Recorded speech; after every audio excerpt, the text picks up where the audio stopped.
Anyone who's heard me speak knows that I have a lot to say if you're willing to listen.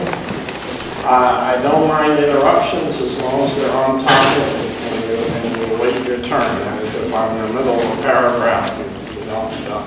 Sometimes that's very helpful. Because together we make a good talk and the audience is really part of it. It makes a big difference. One reason I like to do this kind of thing is because I learn from listening to myself, given a good audience as much as, maybe as much as you do. Somebody's going to have this recorded, right? Indeed. Okay. Because afterward, I might want to have a copy since I don't take notes very well when I talk.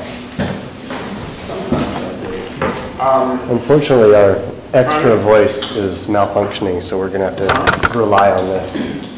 Whatever it is, I'm hoping that there's something that makes something happen. We are go.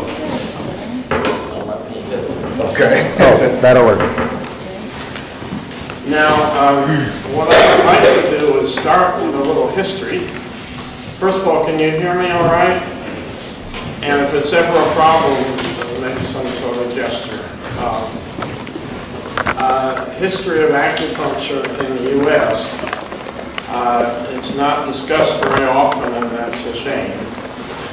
First of all, if you look up in the Index Medicus, which is the thing that now is a computer that used to be just books, and you look up for the first mention of acupuncture, Index Medicus, you have a lot of articles, 3 or 4, written in South Carolina and Tennessee by people with American names who did general acupuncture in small communities.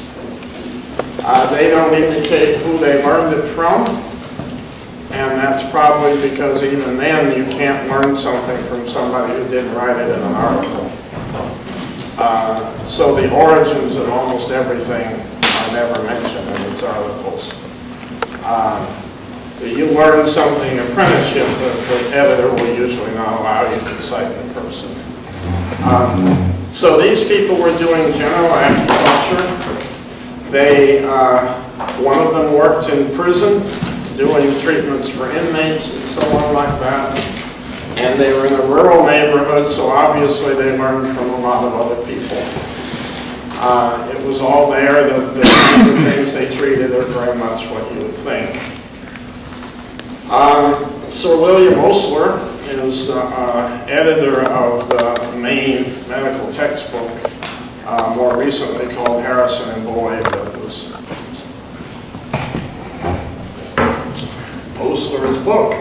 Osler wrote about acupuncture for back pain particularly in about 6 editions of the book until 1920. He said he learned about acupuncture from Dr. Ringer. If you have any medical training, there's a thing called Ringer's lactate. So Ringer was one of these old-fashioned leading acupuncturists as well. One would think that probably a lot of them knew about this kind of stuff. And in those days, they might not have had access to such good needles or so many needles and so on. Then somebody took acupuncture out of Osler's book while it was still Osler's book. Propriety, whatever. In passing, I should mention in every country in Asia, acupuncture was outlawed during the same period of time. That is, as soon as the Westerners came in, there was either by implication or by order that acupuncture should be outlawed. That is, the locals may have outlawed just things that they thought might bother the Westerners, or they were told to outlaw them. China was outlawed for a long time, Japan, Korea. And outlawed didn't mean it disappeared, of course. It meant that it was sort of underground. Acupuncture associations in every part of the world. They don't go away when politics change. They just sort of sink down a little bit. This is a very common treatment. In Guyana, for instance, I had a friend who studied with a doctor who used porcupine quills. Had a whole system of about 90 points and so on like that. People use treatments with animals and so on. This is a common activity. It may be Chinese mainly in that the Chinese didn't burn their books. They burned a lot of books, but not the medical books. And other societies either were too humid to have books or didn't have the continuity. Acupuncture itself is unlikely to start in a tropical climate. It would be more an arid climate because of skin puncturing. And the terms yin and yang are sort of Central Asian terms. They're not very typical Chinese terms. And so that, who knows?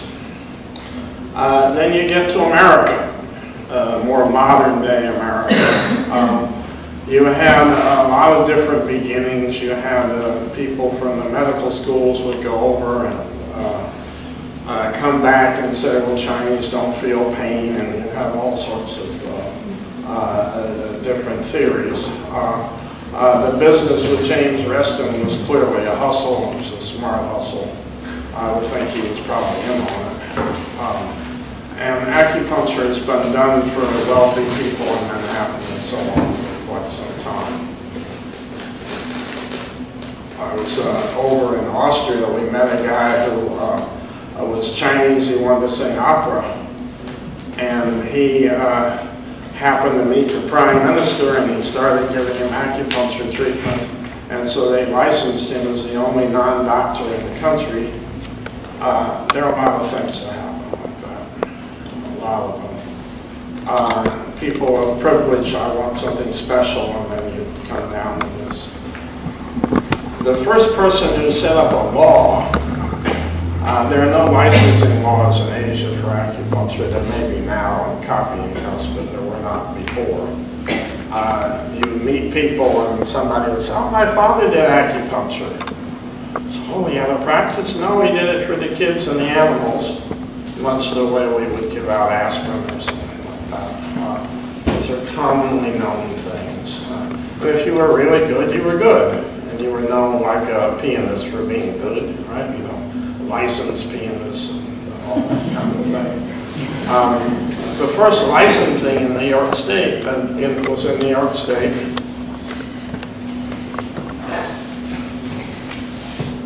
Let's see, Dr. C.Y. Ting.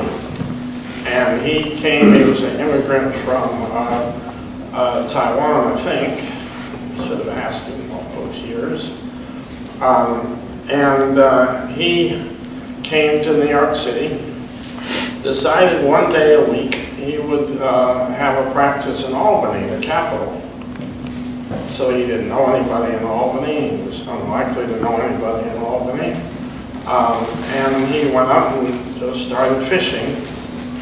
And he caught a fish. He caught a state senator, James Donovan, who had vertigo or some such thing. And he caught the fish, and Donovan was really sold, and he started having his identity card, business card, printed half in Chinese. So Dr. Ting done a good job, and they created the first law for people who learn acupuncture in China, and they brought it here. Now, Dr. Ting was head of an association, a Chinese association, one of the many, and they didn't make speeches, they sang opera. So their meetings were fairly, well, short and enthusiastic and so on. You couldn't make a speech, you had to come up and just sing a few bars of some Chinese opera.